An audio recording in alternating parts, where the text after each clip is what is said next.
Bismillahirrahmanirrahim. Assalamualaikum warahmatullahi wabarakatuh.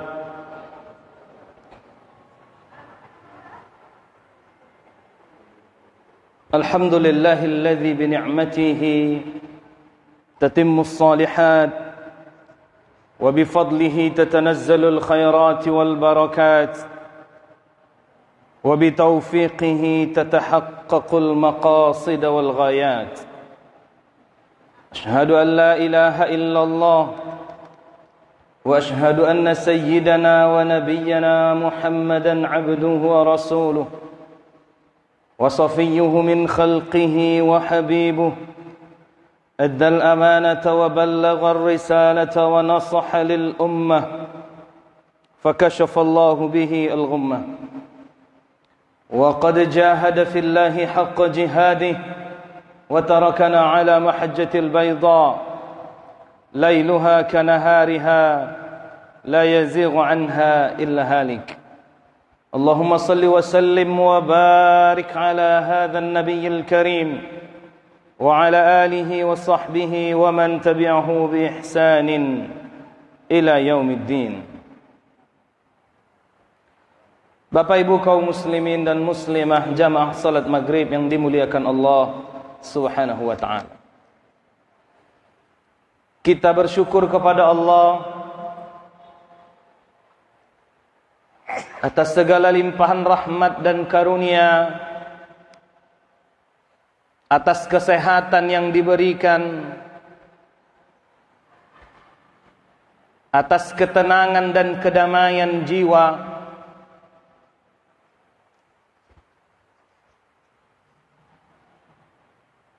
atas kedamaian negeri,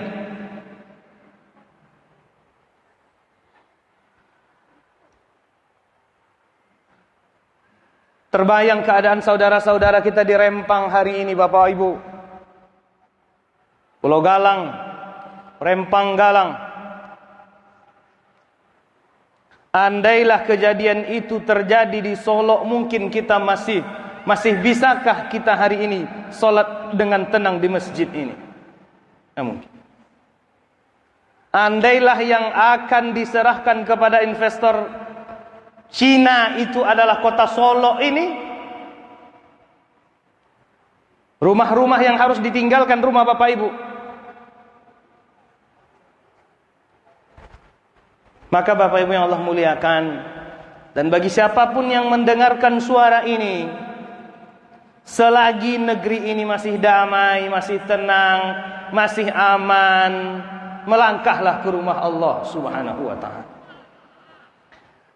Maksimalkanlah ketaatan kepada Allah Subhanahu wa ta'ala. Karena nikmat dunia ini tidak ada yang kekal. Nikmat dunia apapun jenisnya, apapun bentuknya, bagaimanapun rasanya, tidak ada yang kekal, termasuk keamanan di negeri ini. Kaum muslimin rahimakumullah. Maka kita berdoa, andai kata banyak kezaliman terjadi di Galang, di Rempang dan sekitarnya, semoga Allah hancurkan sehancur-hancurnya segala bentuk kekuatan zalim dan segala kezaliman yang ada di sana. Tapi kalau kemudian ada kebaikan di sana, menurut Allah Subhanahu wa ta'ala, mudah-mudahan segala prahara, segala keributan, segala kesengsaraannya segera berakhir dengan baik, dengan karunia Allah Subhanahu wa ta'ala. Oleh karenanya Bapak Ibu yang Allah muliakan, mudah-mudahan senantiasa menjadi manusia-manusia yang bersyukur, hatinya bersyukur, tangannya bersyukur, fikirannya penuh dengan rasa syukur, hatinya juga demikian. Dan mudah-mudahan ke masjid ini, karena solat ini Bapak Ibu, solat ini di satu sisi menjadi standar kebaikan seorang mukmin di hadapan Allah Subhanahu wa ta'ala. Satu sisi dia menjadi standar kebaikan. Ada orang beriman, tidak sholat, tidak baik. Ada orang yang mengaku Islam, tidak sholat, tidak baik. Dipastikan tidak baik. Punya karyawan yang tidak sholat, itu karyawan tidak baik. Punya menantu tidak sholat, itu menantu tidak baik. Cepat atau lambat akan bapak ibu rasakan ketidakbaikannya. Punya suami dan istri tidak sholat, itu tidak baik. Standar kebaikan orang-orang Islam, orang-orang beriman itu dia sholat. Dia mau bersujud kepada Allah Subhanahu wa ta'ala. Yang kedua, salat menjadi tujuan hidup orang yang beriman kepada Allah. Maka selagi salatnya tidak terganggu, jangan jadikan kehidupan sebagai sarana kebahagiaan atau kedamaian. Karena tujuan hidup bukan untuk mengumpulkan dunia. Tujuan hidup bukan untuk memperbanyak harta, mempertinggi pangkat dan jabatan, tetapi tujuan hidup salat. Bapak Ibu yang Allah. Orang kalau kita bertanya ke kawan bapak yang pensiun, bu ibu, akar ajo kini nilai pak, sudah pensiun ko akar ajo bu. Nah, do bu ya menunggu katu sembahyang saya, itu nani duit nan sawana-wana. Menunggu waktu salat ke waktu salat itu tujuan hidup yang sebenarnya. Di sela-selanya silahkan mau mencari pekerjaan ikhtiar, mencari nafkah sebagai bentuk ketaatan lain kepada Allah, ingin hidup bersama istri, bersama pasangan, ingin berdamai, ingin berkawan, ingin bergaul dengan orang lain, silakan. Tapi sejatinya hidup ini hanya sekedar menunggu waktu solat ke waktu solat, waktu solat ke waktu solat, yang akan berujung dengan disolatkannya orang yang menunggu itu. Ujungnya habis cerita dunia. Jangan sampai awak ndak pernah solat, sekali solat disolatkan de orang pulau. Jangan, Bapak Ibu yang Allah muliakan. Malu di hadapan Allah Subhanahu wa ta'ala. Kenapa kemudian solat menjadi tujuan hidup? Fihi, di dalam solat, fiha ada pengakuan penghambaan tertinggi dari seorang hamba kepada Allah Subhanahu wa ta'ala.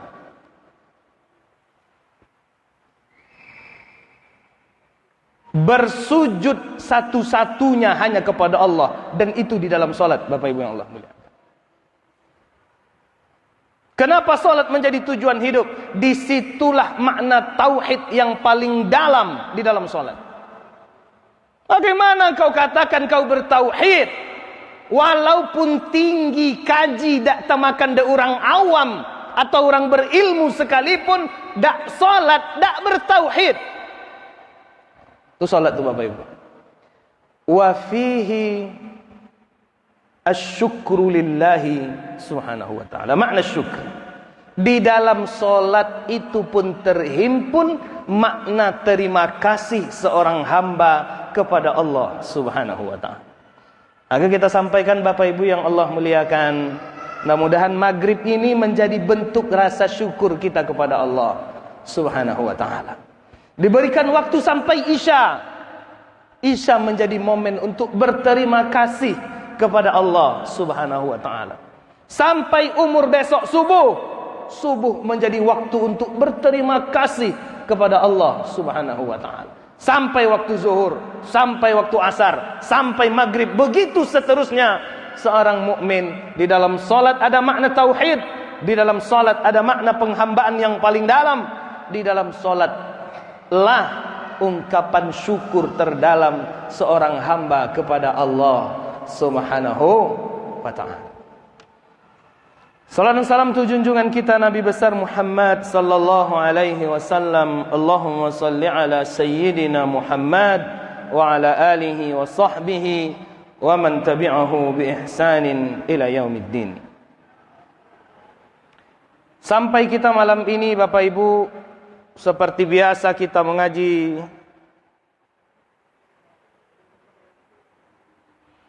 juz ke-30, surat-surat pendek. Kita baca ayatnya lalu kita renungkan tafsirnya dengan kitab Syekh As-Sa'di, kitab Taisir Karimur Rahman fi Syarhi Kalamil Mannan. Kita sampai pada surat Al-Qari'ah.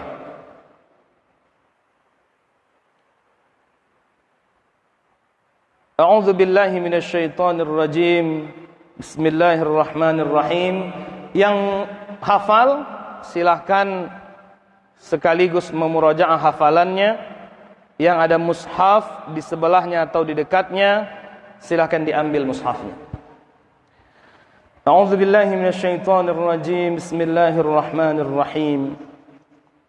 Al-Qari'ah. Mal Qari'ah.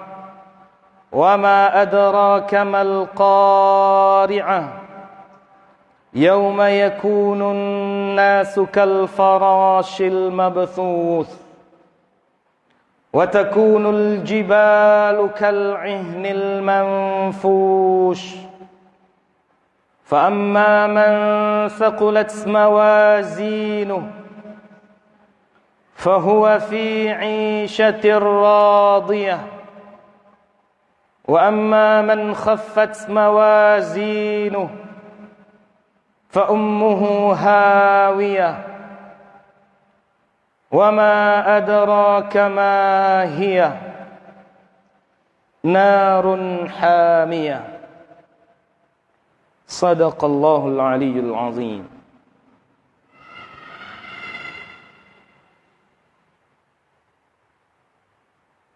Ulama mengatakan, Bapak Ibu yang Allah muliakan, Al-Qari'ah, meskipun nanti ada perbedaan pendapat, adalah surat terakhir yang diterima Rasulullah sallallahu alaihi wasallam sebagai wahyu. Surat yang terakhir.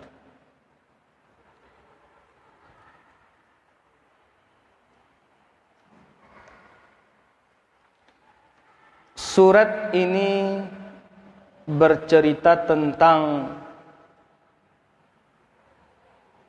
ketukan, suara, bunyi yang sangat dahsyat yang merupakan salah satu pemandangan yang terjadi di hari kiamat. Di dalam tafsirnya Syekh As-Sa'di mengatakan, Al-Qari'atu min asma'i yaumil qiyamah. Al-Qari'ah itu merupakan salah satu dari nama-nama hari kiamat. Hari kiamat ini banyak namanya, Bapak Ibu yang Allah muliakan.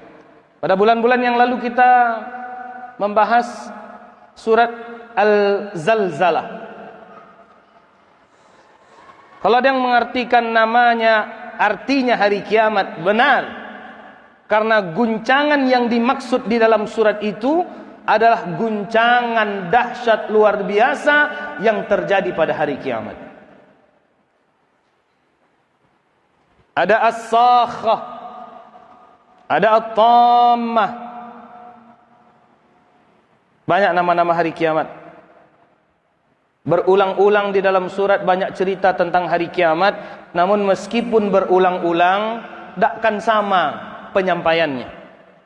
Ada yang diambil dari segi mengerikannya keadaan pada hari itu. Ada yang diambil dari segi goncangan besar yang terjadi pada hari itu. Ada yang diambil dari peristiwa-peristiwa yang terjadi pada hari itu. Yang jelas semuanya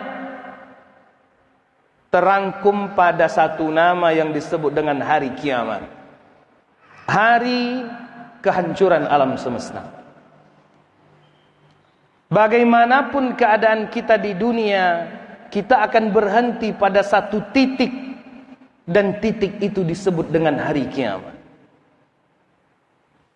Kalau kiamatnya manusia, berhentinya manusia,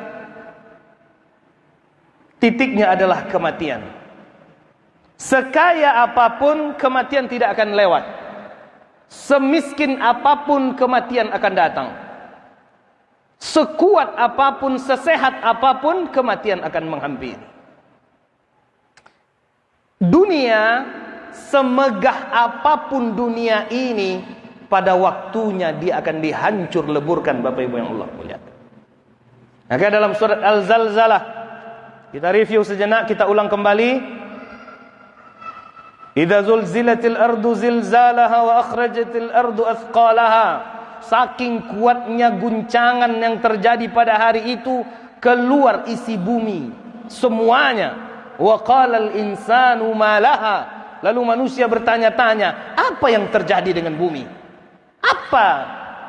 Kenapa guncangan itu begitu besar? Kenapa semua isi bumi ini keluar? Yauma idzin tuhadditsu akhbaraha. Pada hari itu bumi menceritakan seluruh hal yang terjadi pada dirinya. Bi anna rabbaka auhalaha. Kenapa? Dia diperintahkan oleh Tuhan. Pada surat Al-Qari'ah ada pemandangan lain yang ingin Allah sampaikan, Bapak Ibu yang Allah muliakan. Makanya Imam Ibnu Katsir di dalam tafsirnya Al-Qur'anil Azim, beliau tidak mentafsirkan Al-Qari'ah. Ma makna Al-Qari'ah? Al-Qari'ah, begitu kata beliau, Bapak Ibu. Meskipun di antara maknanya secara literal adalah ketukan atau suara yang sangat mengerikan, yang membuat hati merasa takut, kuping merasa sakit, kemudian timbul pemandangan yang sangat mengerikan. Tapi kata Imam Ibnu Katsir, Al-Qari'ah, Al-Qari'ah, Al-Qari'ah itu artinya Al-Qari'ah. Kenapa? Karena Allah Subhanahu wa taala menjelaskan sendiri cerita apa yang ingin Allah sampaikan melalui surat Al-Qari'ah. Al-Qari'ah, mal Qari'ah, wa ma adraka mal Qari'ah. Apakah engkau tahu apa yang dimaksud dengan Al-Qari'ah itu? Pesan apa yang ingin Allah sampaikan melalui Al-Qari'ah? Satu, yauma yakunun nasu kal farashil mabthuth. Pada hari itu manusia kal farashil mabthuth. Kita mengartikannya apa? Apa artinya al-farash, Bapak-bapak? Yang selama kita tahu, laron. Laron. Bapak Ibu di Solo lai tahu apa? Kalilatu lai tahu. Lai tahu apa kalilatu? Di dalam tafsir Syekh Sa'di mengatakan kal jaradil muntashir, seperti belalang-belalang yang bertebaran. Kalau ada yang lai biasa ke sawah pas panen nampak belalang tak tentu ke arahnya. Kata Syekh Sa'di yang dimaksud di situ kira-kira pemandangan seperti itu. Ini pemandangan Bapak Ibu. Kalau ketika panen itu adalah belalang yang berterbangan tidak tentu arah, entah kemana, karena padi-padi sudah dirubuhkan, tempat dia bernaung sudah dihancurkan, batang-batang sudah diambil, dia pergi tidak tentu arah. Belalang. Dalam ayatnya Allah Subhanahu wa taala mengatakan kal farashil mabthuth, seperti laron. Syekh Al-Baghawi dalam tafsirnya mengatakan yang dimaksud dengan al-farash di situ itulah kira-kira Bapak Ibu, binatang-binatang yang keluar di malam hari berkecamuk tidak tentu arah, tidak jelas tujuan, mencari cahaya yang ada di malam hari. Bahkan kadang cahaya itu cahaya api, tapi nyambu juga sinan, Bapak Ibu yang Allah mulia. Kalau Bapak Ibu melihat kalilatu malam-malam di lampu, itu tidak jelas. Dak jale hantanyo kainggo di lampu tu entah apa nanyo cari ya, kadang barengge dia teh kawannya, tagak dia teh kawannya, leputui kapaknya, sayoknya, tapi masih terus berkeliaran tak tentu arah. Pada hari itu manusia begitu bentuknya Bapak Ibu yang Allah muliakan. Nambah balari juo, nan memakik juo, nan memanjak dindiang juo, nan mencari oto, nan bajalan, nan merangkak. Begitu keadaan yang akan kita lihat pada hari Al-Qari'ah itu, Bapak Ibu yang Allah muliakan. Nah ada tuan ledah, nah ada bos, semua berlari tidak tentu arah. Makanya ambo selalu sampaikan kalau tiba pembahasan Al-Qari'ah atau cerita tentang hari kiamat, ambo sekolah di Mandua Padang, Bapak Ibu. Pada tahun 2006 akhir atau 2007 awal, ketika itu masih ada matahari di pasar raya. Kami pergi bermain di situ dengan beberapa orang kawan. Time zone-nya tuh paling atas, tingkat paling atas. Area bermainnya di situ.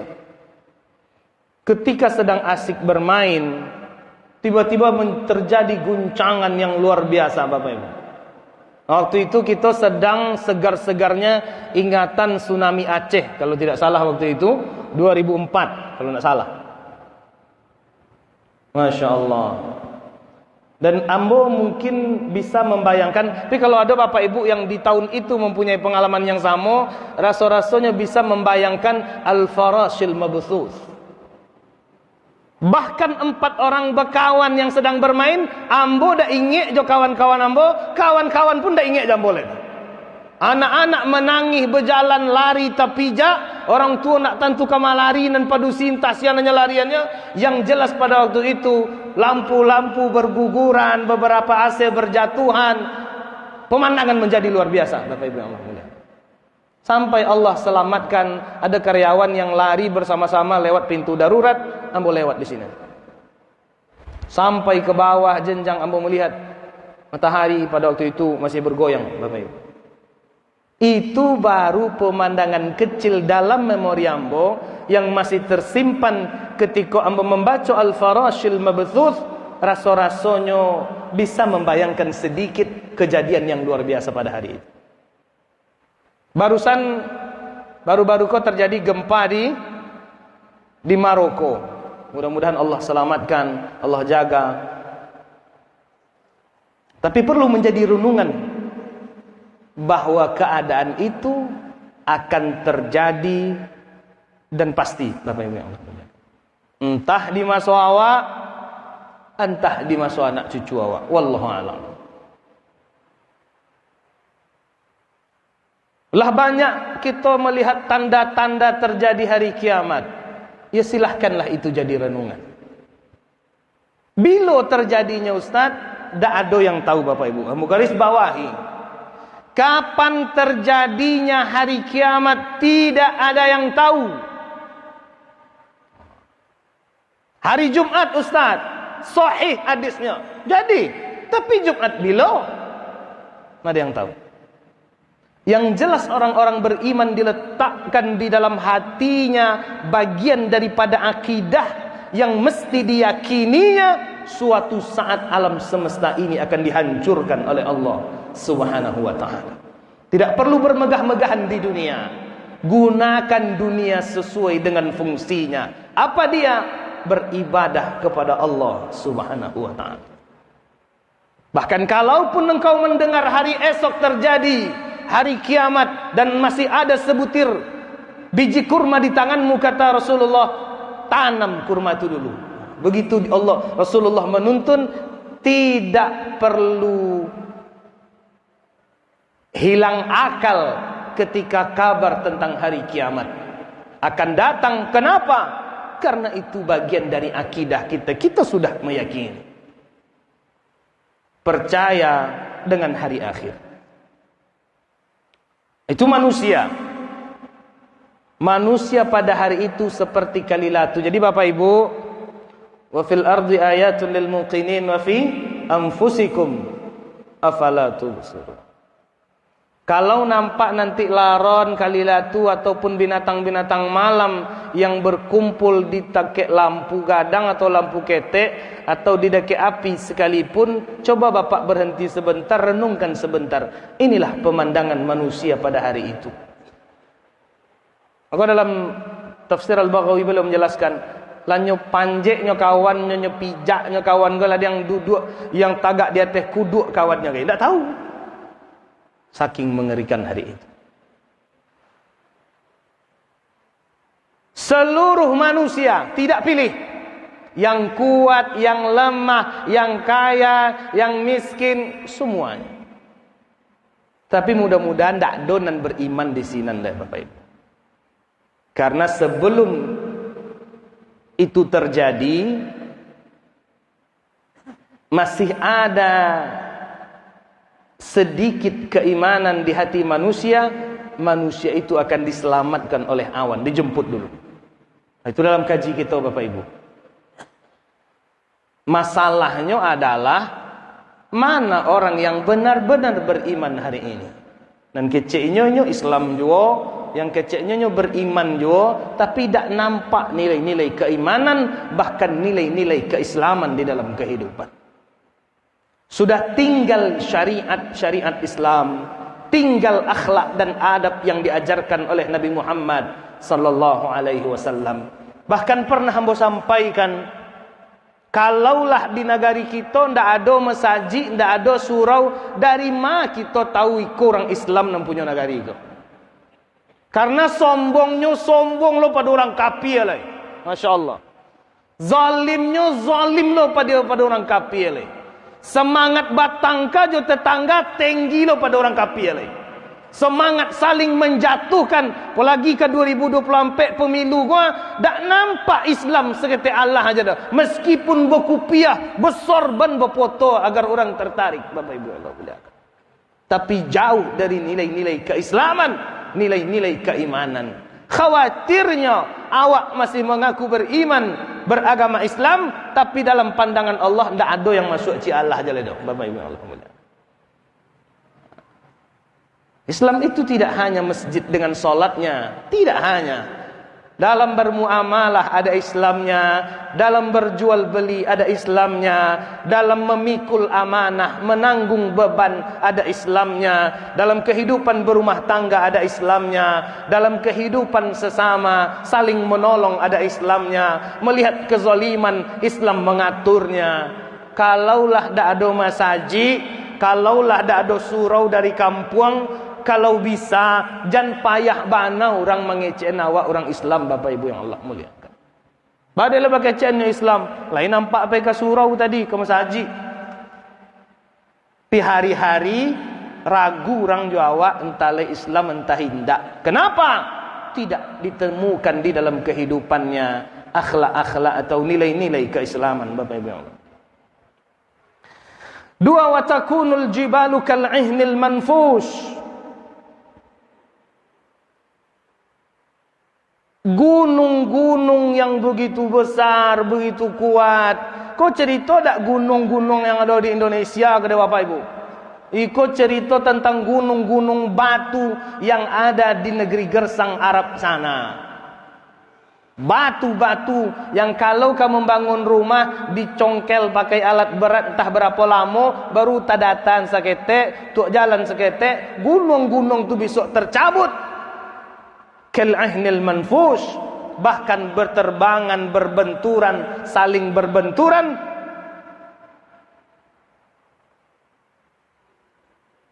Wa takunul jibalu kal'ihnil manfush, benturannya seperti kapas-kapas yang dihembus.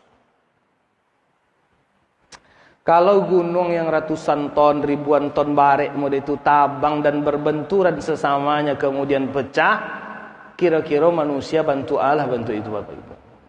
Itu yang direnung-renungkan dalam ayat dan kajian-kajian.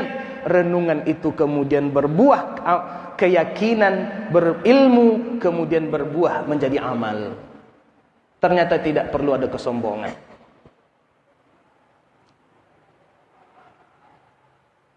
Do manusia-manusia sombong hari ini tanpa malu berkata mau membuldoser rakyatnya, mau memiting satu-satu rakyatnya. Engkau siapa? Dibandingkan gunung yang begitu berat, lupakah engkau akan satu hari pada hari itu jangankan dirimu yang begitu lemah, gunung yang seberat itu berterbangan, berhamburan, saling berbenturan. Karena pada hari itu sudah datang kehancuran alam semesta. Selanjutnya Allah sampaikan, فَأَمَّا مَنْ ثَقُلَتْ مَوَازِينُهُ فَهُوَ فِي عِيشَةٍ رَاضِيَةٍ. Setelah proses panjang, kemudian ada beberapa rentetan pemandangan lain setelah itu. Manusia dibangkitkan kembali, kemudian dikumpulkan, kemudian dihisab, kemudian ditimbang amalnya. Allah Subhanahu wa taala katakan, fa amman dapun orang-orang faqulat mawazinuhu, berat timbangan kebaikannya. Masya Allah. Ini yang menjadi poin pembahasan hari kiamat, bukan kapan terjadinya yang menjadi poin. Bila terjadinya, bukan itu poinnya Bapak Ibu. Poinnya adalah ketika hari itu tiba, hancur semuanya, siapa orang-orang yang akan selamat, siapa orang-orang yang akan sengsara. Itu poinnya Bapak Ibu. Kalau hari kiamat akan bisa dihentikan, tidak akan bisa dengan cara apapun. Dia sudah menjadi sunnatullah, sudah menjadi ketetapan Allah, bahwa alam semesta ini pada waktunya akan dihancur leburkan, akan dihancurkan bagaimanapun megah dan indahnya dunia yang sementara ini. Orang yang berat timbangan kebaikannya, rajahat hasanatuhu ala sayyi'atih, lebih berat timbangan kebaikannya daripada keburukan. Satu, ate nama manusia yo dak do na nelok saya di dunia kada Bapak Ibu, yo dak do. Teh nama manusia dak akan pernah salah di dunia kok nak ado salah. Masalahnya nanti adalah sengaja atau tidak salahnya, gadang atau ketek, banyak atau seketek itu. Dan ada yang tahunya bahasanya salah atau tidak, itu masalah. Kalau yang salah pasti buya salah, ustadz salah, guru salah, murid salah, rakyat salah, pemimpin salah, ada kesalahan. Wa khairul khatta'in at-tawwabun. Tapi sebanyak apapun manusia-manusia yang melakukan kesalahan, sebaik-baik di antara mereka adalah orang yang taubat dari kesalahan-kesalahan yang dia lakukan. Kalau nanti banyak amal kebaikannya, berat timbangan kebaikannya, fahuwa fi 'ishatir radiyah, maka dia akan mendapatkan kehidupan yang damai, kehidupan yang memuaskan, kehidupan yang tenang. Fi jannatin na'im, Allah masukkan mereka ke dalam surga yang penuh dengan kenikmatan. Bahwa segala kepenatan, segala keletihan yang Bapak Ibu atau kita semua rasakan hari ini, paneknya duit, litaknya hati menjalani kehidupan, akan selesai kalau kita masuk ke dalam surganya Allah Subhanahu wa ta'ala. Selagi tempat itu bernama dunia, mau jadi apapun, mau mendapatkan apapun, perhiasan apapun, model kehidupan apapun, dunia ini meletihkan Bapak Ibu yang Allah muliakan. Dunia ini meletihkan, dunia ini melelahkan. Kalau sama-sama letih wak di atas dunia ko, kalau sama-sama lelah kita di atas dunia ko, pilihlah keletihan, pilihlah kelelahan karena mengisi dunia dengan ketaatan kepada Allah Subhanahu wa ta'ala. Pilih itu. Biarlah litak, biarlah panek, biarlah payah, asalkan dalam taat kepada Allah Subhanahu wa ta'ala. Kenapa? Ujungnya 'ishatir radiyah, akan bertemu dengan kehidupan yang hilang segala bentuk kelelahan, kekecewaan, kesedihan-kesedihan itu. Wa amma man khaffat mawazinuh, tapi siapa saja yang ringan timbangan kebaikannya,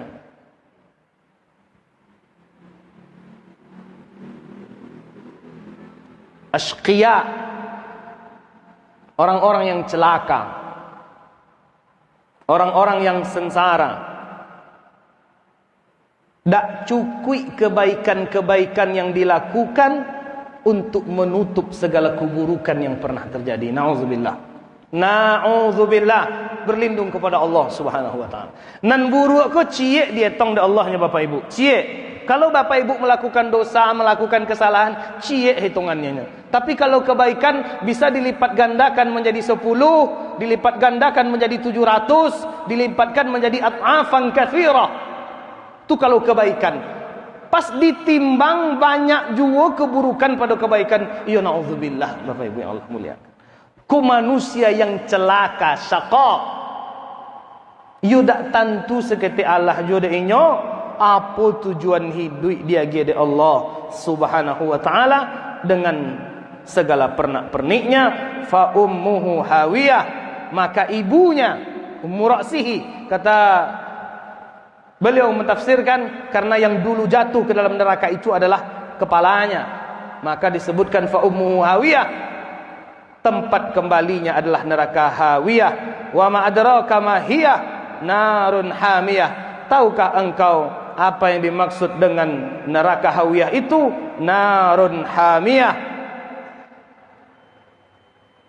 syadidatul hararah, qad zadat hararatuha ala hararati nari dunya 70 di'fa.